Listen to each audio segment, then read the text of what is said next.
Hello everyone, welcome back to the channel and welcome back to Echo.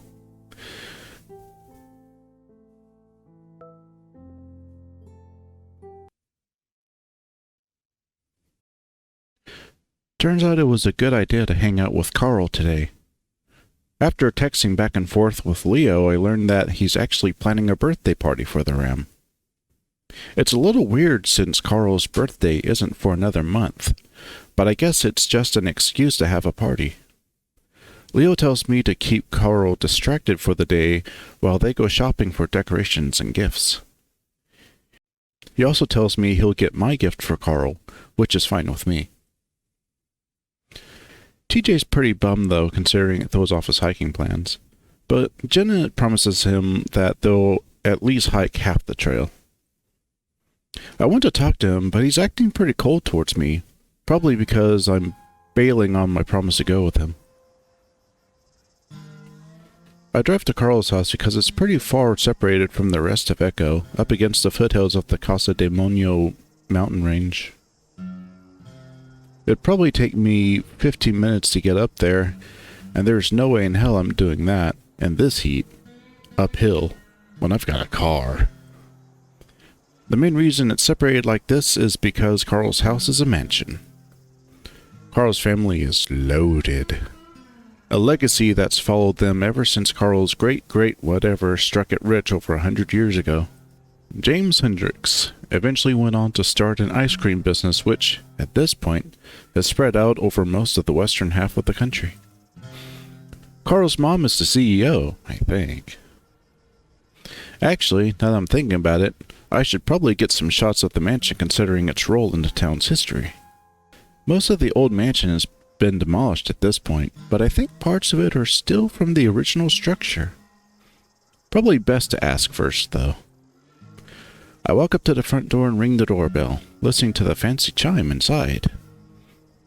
I wait for about a minute, starting to wonder if Carl is asleep, or just high off his ass, when I hear some voices from behind the house.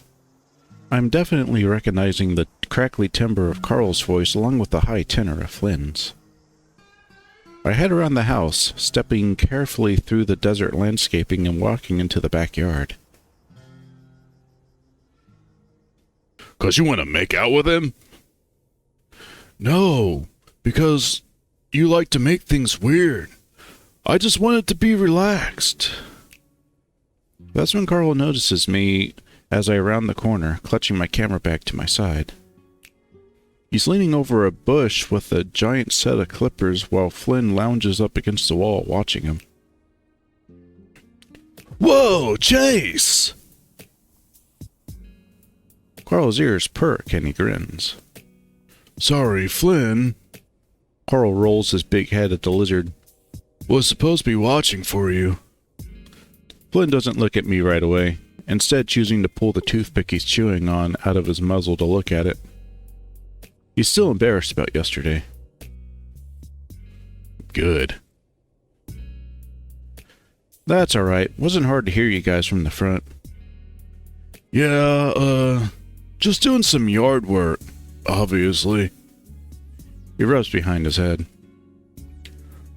Promised my parents I'd get this done before they got back. Carl starts snipping at the bush again. He's unusually sharp right now. I'm guessing because he hasn't had anything to smoke. Either way, it's jarring to see him so animated. Well, looks like you're doing a good job. Oh, he's only moving this fast because he wants to hang out with you, Chase. Even though the sentence is technically being said to me, I feel like Flynn's directing it at Carl. Carl furrows his brow. "Chase, you can go inside if you want. The back is open." I think that's a good idea because it's clear now that I've walked into an argument. "You should have seen him a few minutes ago. It was like he had a girlfriend coming over." Carl sighs loudly and his snips start to get a bit more violent. "No, I'm just glad to have some company that isn't only you, Flynn." Flynn looks annoyed, and that annoys me. He really didn't have the right to be frustrated with anyone after yesterday. "Really?" Always seemed to be enough for you in the past. Flynn makes a kissy face. I have no idea if this is one of their inside jokes or not. Carl stops snipping for a second, then starts up again, more slowly. Well, lizards can be fun, but they don't have all the parts that I like, if you know what I mean. Carl smirks sideways at Flynn. Flynn sneers back, and though I've decided that they're still joking, there's definitely a growing tension between them. What you saying there, Carl? Carl stops snipping and plants the point of the clippers into the ground, leaning on it as he turns to face Flynn. What I'm saying is you've got no Before Carl can finish his sentence, Flynn turns to the right, away from him. This also brings his fat tail around to slam into Carl's crotch with a whamp that makes me cringe. Carl jumps, then squeaks before toppling to the ground. Oh, man! My nuts!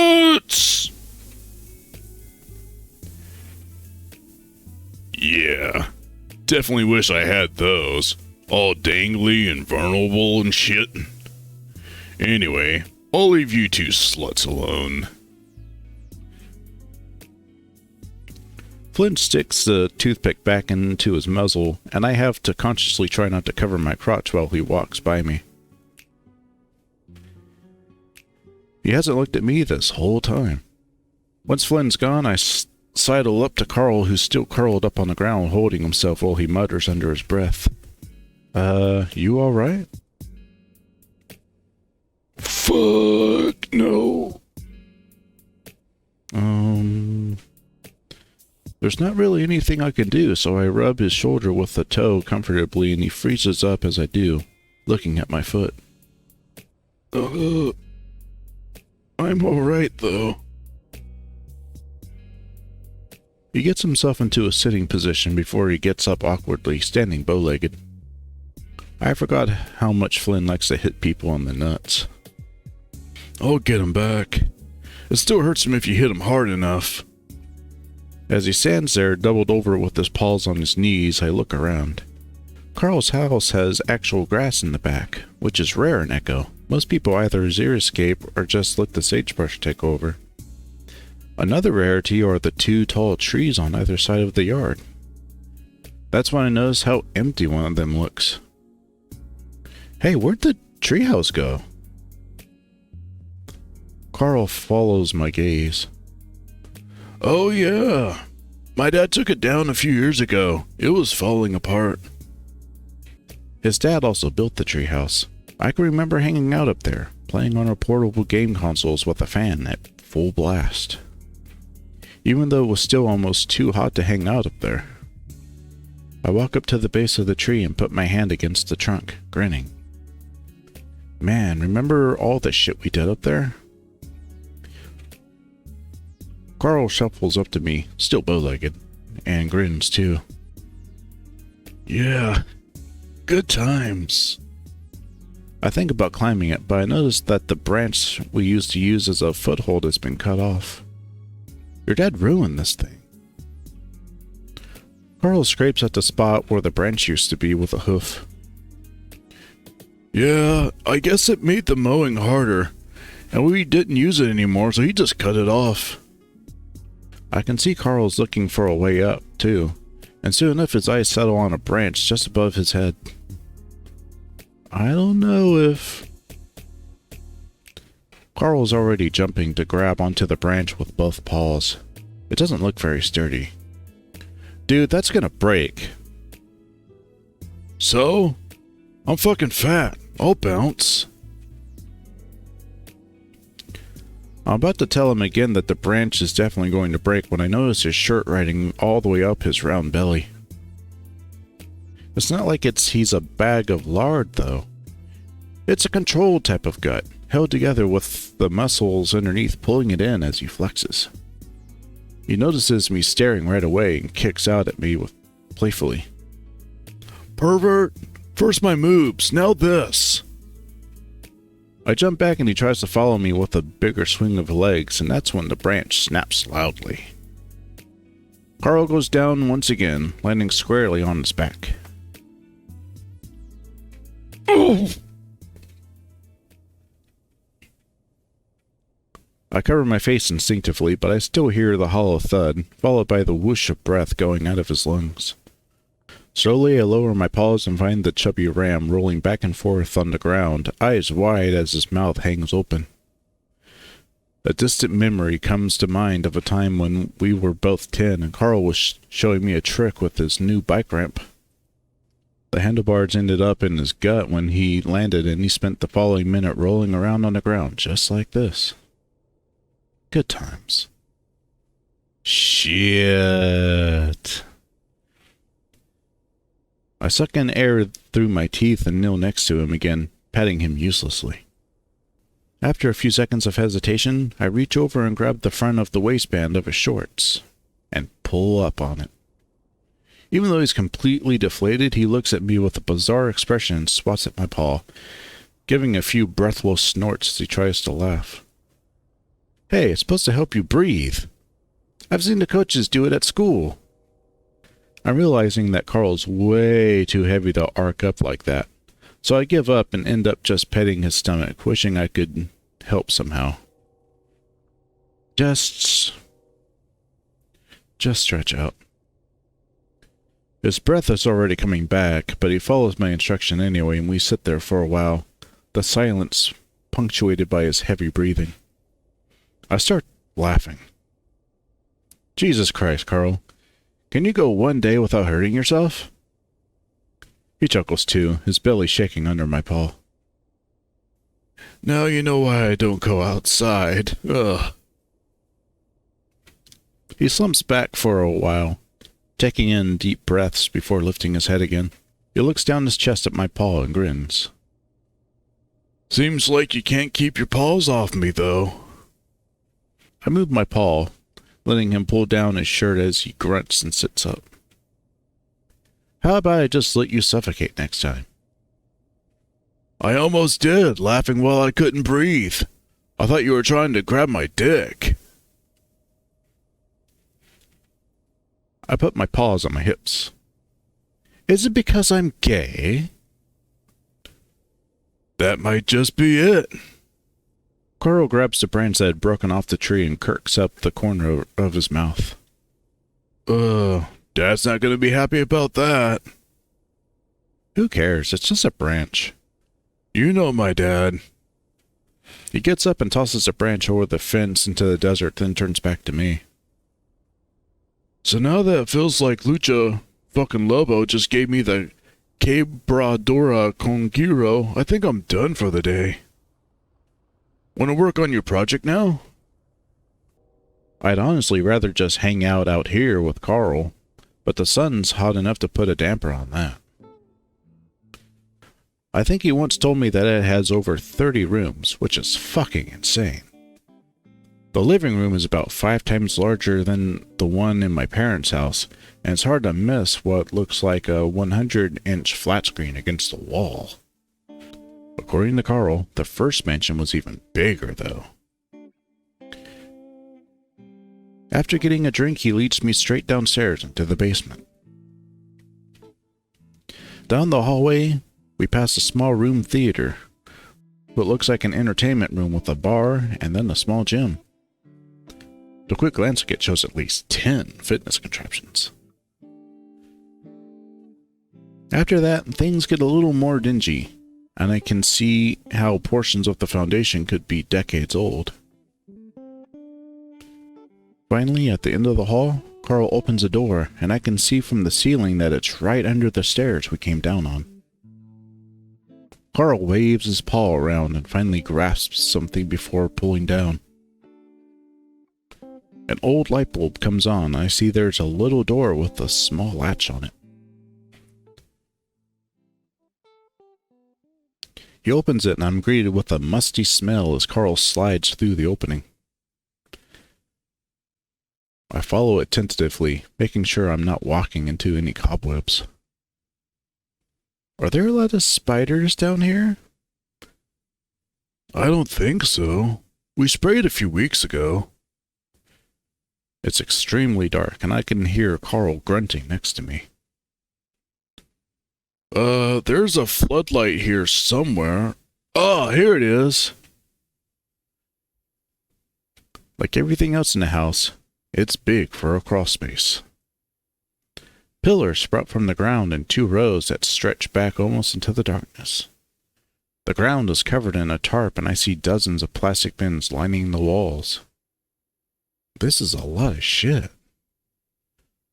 Yep, it's a few generations worth of shit. I walk over the tarp to look into one of the bins, but all I can see is clumps of cloth and towel through the cloudy plastic. Carl walks past me straight towards the back of the crawlspace, his big hooves clopping loudly along. I actually helped them sort through all this stuff last year, so I think I know where it is. I follow him, but it's hard to see in the darkness. Should we get a flashlight? No, it's only in 2 tubs, I think. We'll just pull them to the front. I stand off to the side as I watch him push bins around, looking at the labels on top. I look over at one of them and see Home Movies written on it, and it's filled with cassettes. Don't remind me. I look up and see that Carl's noticed me staring at the bin. What? Carl grunts as he lifts up a bin and drops it pretty carelessly to the floor. I'm pretty sure I hear something break. Mom had me help her convert all that to digital. Took all fucking year. Wow. Yeah. It's in the cloud now. You're actually in a lot of those videos. Huh, really? Yeah, birthday parties and shit. Of course I would be. Carl's dad practically had a video camera glued to his eye back in the day. I used to hang out with Carl almost as much as I did Leah once we started going out. I even went on their family vacation a few times. But then me going out with Leo changed things. Looking back, I think Carl was kind of unhappy with that. We can watch a few once we're done here if you want. Sure. That sounds like an old person thing to do, but I'm curious. Found it! Carl slides out 2 plastic bins and I see history written on top. Help me carry this one. Carl lifts up the top one and starts waddling back to the front. I bend over and lift the second, and I'm surprised at how fucking heavy it is. I'm worried I'm not even gonna get it off the ground for a few seconds, but I manage after a while. If Carl's bin is as heavy as mine, then he's a fucking beast at being able to lift and carry it like that. I stagger after him, almost certain I'm gonna go head first into the wall. Once we make it back near the stairs, I bend over to set my bin down, and that's when I see a massive spider sitting on the lid. It takes about half a second for me to recognize the black shape and spindly legs. Oh, fuck! I scream and drop the bin, and before I know it, I'm halfway back from where we came, panting and shivering. Holy shit, what happened? I tremble and try to steady my voice. A fucking spider! What? You're really still scared of those? Man, for a second I thought my sister came home and then got murdered. You told me there weren't any! I didn't say that. I just said we sprayed. Just get rid of it!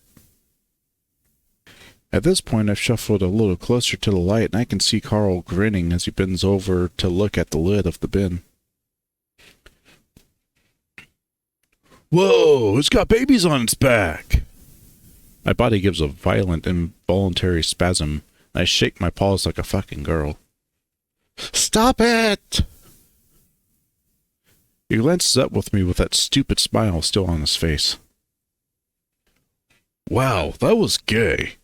But seriously, it's got a bunch of tiny babies on its back. I think it's a wolf spider? I swear I'm gonna pass the hell out if he doesn't stop talking. I cover my face. Please. Alright. I didn't know you were that scared of them. You should probably get that checked out. Considering that I almost crashed my car into the garage of my parents' house when a spider crawled out of the AC, he was probably right. Just kill it. Why would I do that? I watch as he tilts the bin sideways. It's not gonna hurt anyone. I want to tell him that those babies are only going to grow into 100 more giant wolf spiders. But I realize I'd just come off as a bloodthirsty asshole, so I bite my lip as I watch the black spots skitter off into the darkness. I walk back towards Carl, hugging my shoulders as I try to control the chills running through me. Now I'm going to be paranoid the whole time that it's going to come back out to get me. Carl rubs my back when I stand next to him. You know, they actually clean up a lot of other bugs that get into the house. Yeah, well, I'd rather be covered in ants than spiders. It's clear he's trying not to laugh at me as he starts popping the lid off his bin. On the top are a few framed pictures, and under those are a few more cardboard boxes. I release the latches on the other bin, keeping my eye out for any black spots that might jump out at me. This one is filled with bundles wrapped in cloth or paper. Carl drags his bin to the steps so that we can sit on them, and I follow suit. So how do you think you'll use this stuff? I wrap a smaller bundle and look at the gold pocket watch underneath. Wow. Well, not totally sure. Depends on what we find. Might film a few things. There's a paper tag attached to the chain with Robert Hendricks written on it. Who's this? Carl gives it a glance. No idea. Probably a great uncle or something. I wrap the pocket watch and reach back into the bin to pull out the next item. There's something really cool about old stuff. My mind wanders to who might have made it, who bought it, and how much shit it must have seen.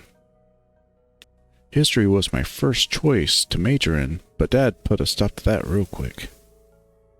I pull out various other things, dolls, a pipe, coins, another pocket watch.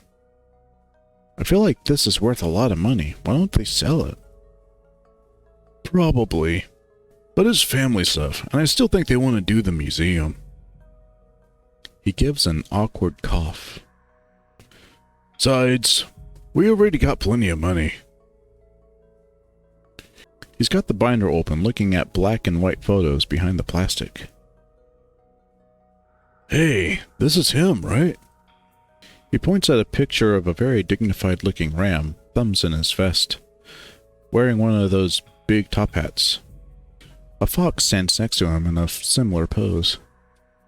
I can see a piece of yellowed paper set behind the photo and tug it out. James Hendricks. Yep, definitely him. And John Begay. Huh? That's Jenna's last name. Carl's phone starts buzzing and he grunts as he leans back to pull it out of his pocket. Hey, Mom. Helping Chase with this project? No, Of course not. I look over at him, but he gets up and clops back up the steps. Looking back down at the picture, I wonder if it's just coincidence, but I don't think so. Jen's family has been an Echo since beginning, too, so this guy definitely has to be a relative of some kind. I take a picture of the photograph with my phone. I'll show it to Jenna later and ask if she knows anything about it. To do that without a car!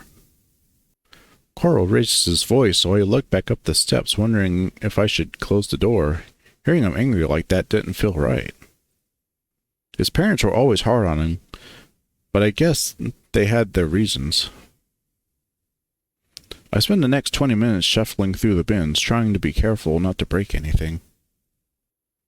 I decide I have enough and put the lids back on the bins, laying the stuff up I picked out along one of the steps since I don't have anywhere else to put them. By the time I head back up into the actual basement, Carl's gone. As I approach Carl's room, I smell it before I even open the door. He's reclined on his bed, an arm thrown over his face, the big window above him open. Clothes are scattered all over the floor, along with a few empty water bottles and bowls. Every inch of the walls are covered in posters like I remember, along with a few on the ceiling. Bookcases line the opposite wall, filled to the brim with comics and toys. Raises his arm as I walk in and smiles. Sorry about the mess, dude. It's hard to keep everything clean when my parents aren't here to yell at me about it. The lazy, crackly sound in his voice has returned full force. His eyes are distant. It's okay. Are you okay? He grins toothily. Dude, I'm more than okay. Since there's nowhere else to sit, I end up sitting down on the foot of his bed. Do they let you smoke in here?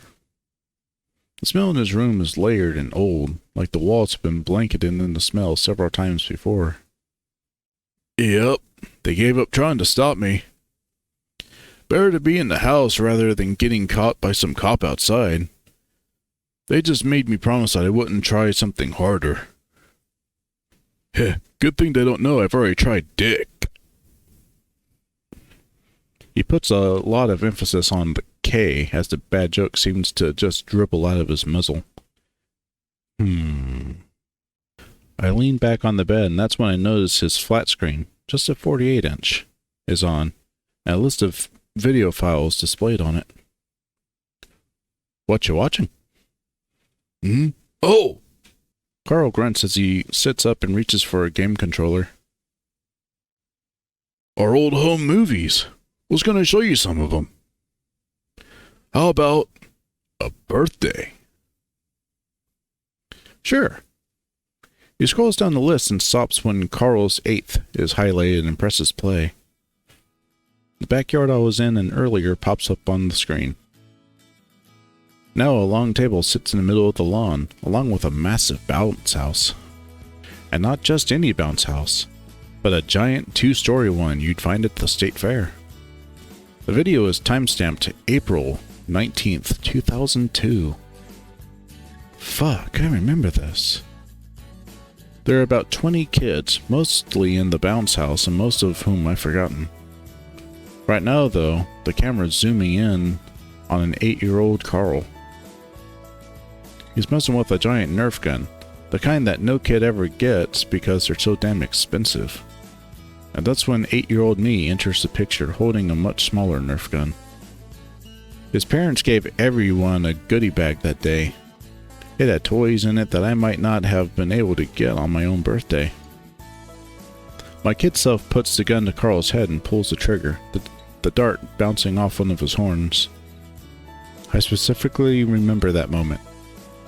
I had thought the suction end of the dart was going to stick, but of course it didn't. The audio was filled with a deep chuckle.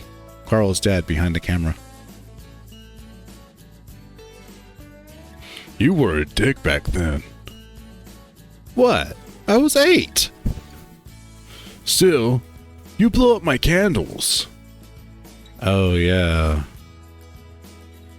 He got so mad about that. I start to settle back and smile. It's been a long time since I've watched a home movie, and I've forgotten how nice it is to have this method of looking back.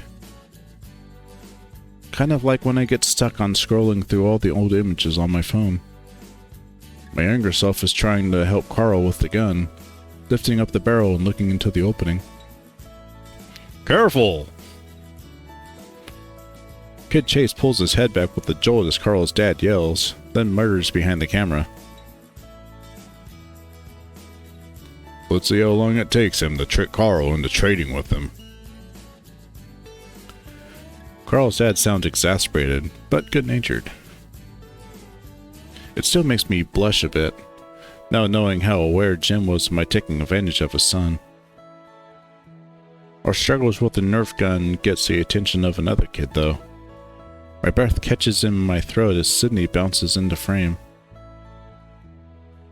I can feel Carl tensing up next to me, too, and he starts to lean for the game controller. And here comes the Mormon boy. The disgust in Carl's dad's voice shocks me, and I hear Carl whisper a curse next to me as he fumbles for the controller. Sydney reaches out and pulls the gun away from Carl as he looks over it, grinning. Hi! Suddenly the screen switches back to the file menu, and we both sit there in silence for a few seconds. Sorry, I guess I forgot that. Of course I knew I was going to be at that party, but I'd honestly forgotten too. If there's any way to perfectly ruin the mood, that had been it. I glance over at Carl and see him looking down at the gamepad, ears lowered, the insides red. Hey, it's okay. I mean, maybe it's a good thing to watch. My dad, I didn't know he'd say that. I'd rather not find out what else he said. Oh, yeah. I look around trying to find something, anything, to distract us from what just happened. My eyes fall on the shelves holding Carl's game library.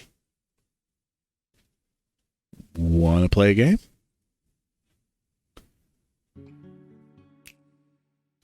It's just like old times as we co-op through Winter Castle. The fact that he still has the old save files from when he was in college makes it all the more nostalgic. I get so into it that it gets dark outside without me even knowing, and pretty soon looking at the purple sky reluctantly. About time I go back. Carl sighs and pauses the game before stretching and dropping the controller onto his bed. Oh, come on. Sure you can't stick around? I don't know. I don't have any clothes or toothbrush. We can walk over and get them. Carl seems pretty determined to make me stay, and there's not one reason why I can't, so I relent. Yeah, alright. This could be fun. Yes! Carl looks happy and almost relieved. It'll be just like old times. He rolls to his hooves. And speaking of old times, let's make a pizza. I've suddenly caught Carl's enthusiasm. We go into the massive kitchen and pull a big frozen pizza from the fridge, and while it bakes, we sit at the counter and talk.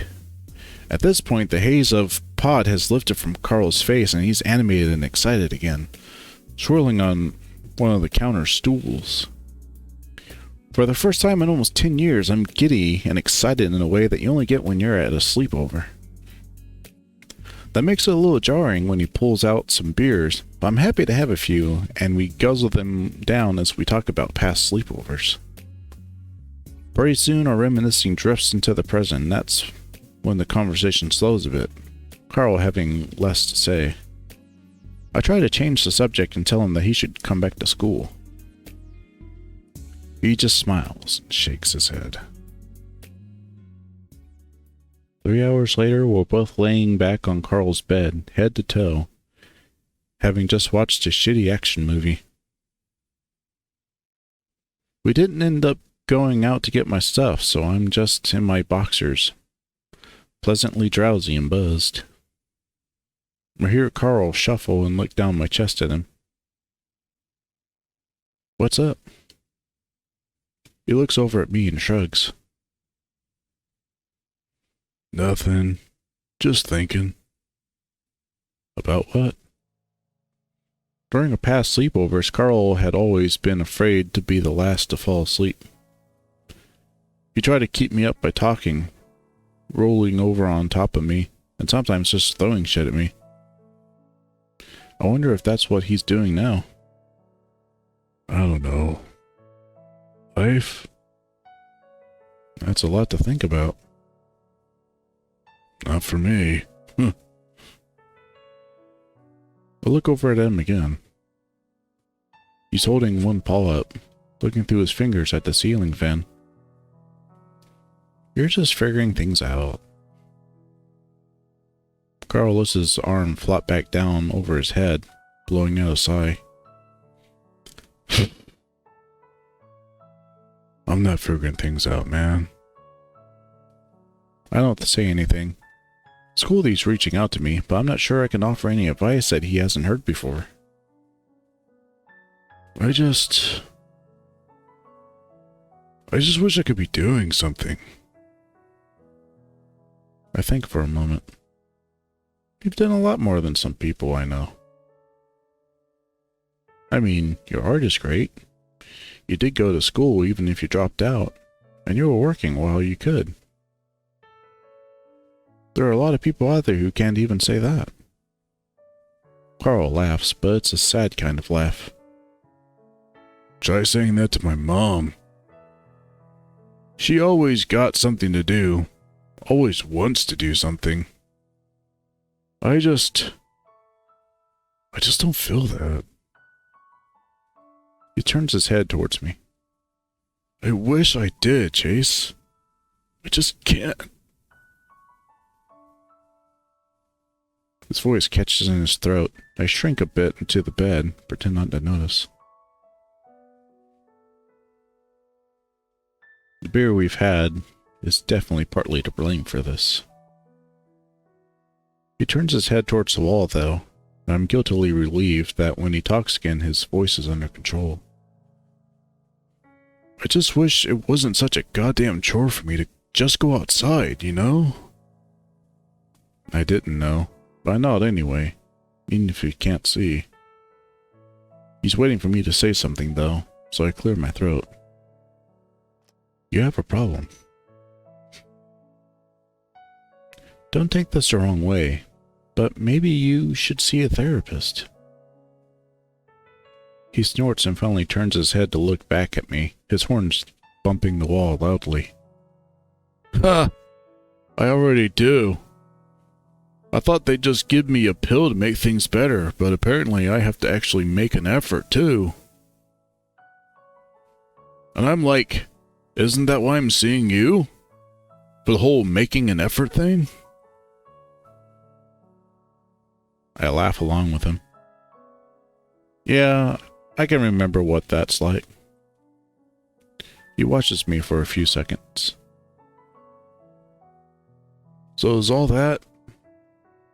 Are all those problems you had taken care of now? I hope so. We lay in silence for a while before I finally speak up. Listen, I'll probably come back a few times this week to work with that history stuff. Well, why don't we go out and do something? That would be nice. I grin, glad at making Carl feel better. Cool, let's plan on it. Carl puts his paws behind his head and smiles. It's cool that you're here, Chase. It's cool to be here, Carl. And not just because it's nice to have someone to talk to. Oh? No. This house is fucking haunted.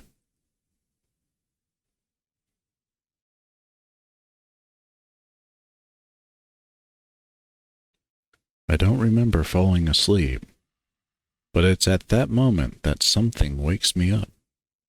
I jolt, then lay there, trying to remember where I am. Carl's house. That's right. I stare at the ceiling, wondering what time it is. I don't bother to look at my phone, though, because I'm already starting to fall back asleep. A scraping noise from behind me makes me jump, and I prop myself up on my elbows, listening. Looking over, I see Carl's staring at the ceiling, eyes wide. Carl? I whisper it. I'm not sure why. He jumps, then looks at me, confused, like he'd just woken up. Huh? Are you okay? Yeah, what's wrong? I think I hear something. His floppy ears perk up. I don't. Then his eyes widen. Although I didn't hear anything right then, he definitely did. You hear it? Yeah. Like a scraping noise I told you about? Yeah. He looks happy. Huh. So I'm not fucking crazy. We both sit there and listen for a while, but it sounds like it stopped. Wanna go see what? Suddenly his eyes widen and his muzzle drops open in shock. I stare back. What? Did you fucking hear that? I listen, feeling my heartbeat pick up now that Carl looks fucking terrified. But I don't hear anything. What? A fucking voice! The fur raises all over my body as I listen. But nothing. Carl definitely sounds convinced though, so I listen harder. I just start to make out what might be a voice when Carl sits up next to me and gets out of bed. I feel myself start to panic. Did some crazy hobo break into the house? Carl gets off the couch. Come on. What? What the fuck are we gonna do? Let's call the cops. No, let's make sure first. This has happened before. What? What do you mean? He puts a finger to his lips. Grab something. What?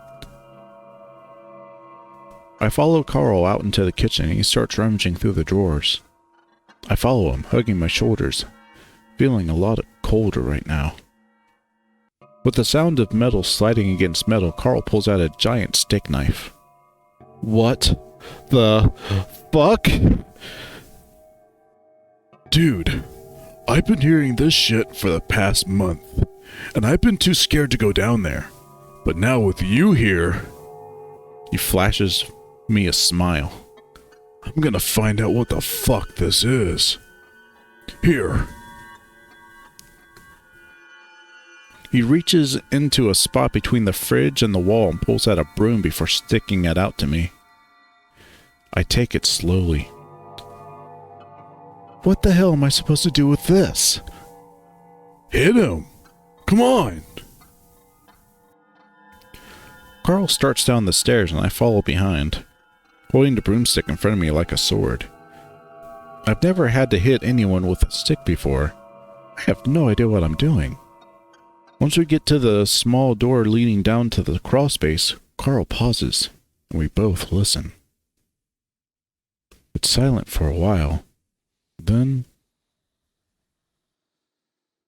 Shit! Carl looks at me like I'm crazy, not reacting to the noise at all. Shh! He leans down, a paw on the handle. Looking back at me, he signals with his eyes to be ready. I grip onto the broom like a lifeline as I wait for him to swing the door open. And when he does...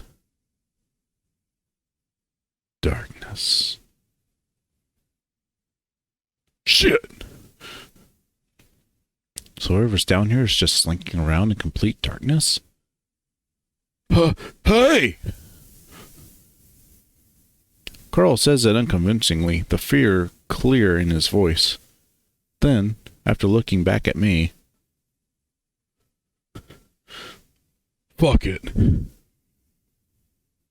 He jumps down into the crawl space, disappearing into the dark. Carl! I stumble up to the edge of the steps, trying to squint into the black. I hear Carl to the right, rustling around and cursing. That's when light floods the crawl space. I quickly wobble down the steps, knowing that if whatever is down here is gonna try to escape, it will be running right into me. Finally, I have a moment to catch my breath, standing several feet behind Carl as I look around, broom at the ready. There's nothing here. What the fuck? Sure enough, the crawlspace looks empty. There aren't many places to hide either. What the hell's going on, Carl? But he doesn't answer me. He's staring at the bins. Did you put the bins back? I look down, the bins are gone. I look back at where they were originally, and sure enough, they're neatly stacked right where we found them. I honestly don't remember. Did I move them back? Maybe. It would be something I might do. I try, but I just can't remember. Maybe. Dude, come on. I really don't remember. Carl walks further towards the back, ears perked, looking left and right as he clutches his knife. I start to follow, but that's when I notice something at the left of my vision on the ground. Looking down, I see something fat and hairy ambling slowly over the tarp. A giant fucking tarantula. The following moments are a blur, but the next thing I know, I'm going up the stairs on my feet and pause, grabbing at the door frame to pull myself up. Chase, what happened? I can hear him running up behind me, so I turn to warn him. Look out! A big spider! The breath keeps catching in my throat. I think I'm hyperventilating. I'm still clutching at the doorframe as Carl follows up behind me, his eyes wide. What? Come on, Chase! This is crazy! No! A blonde! No fucking way! Now he looks excited and he turns back to the crawl space. I feel numb right now. This is all too much to handle. What the fuck is even going on? Which way? Shakily I point towards where the spider was crawling. Carl squints, then walks down the steps, looking around. Careful! If it was actually a blonde, there's not much to worry about. I hear they're actually pretty gentle. I gulp and don't say anything. My head is pounding and buzzing, which, for some reason, doesn't exactly feel like it has anything to do with the adrenaline rush. It's more like a bad headache.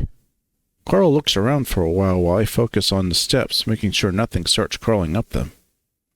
I don't even care about the possible hobo anymore. Finally, Carl comes back, looking confused.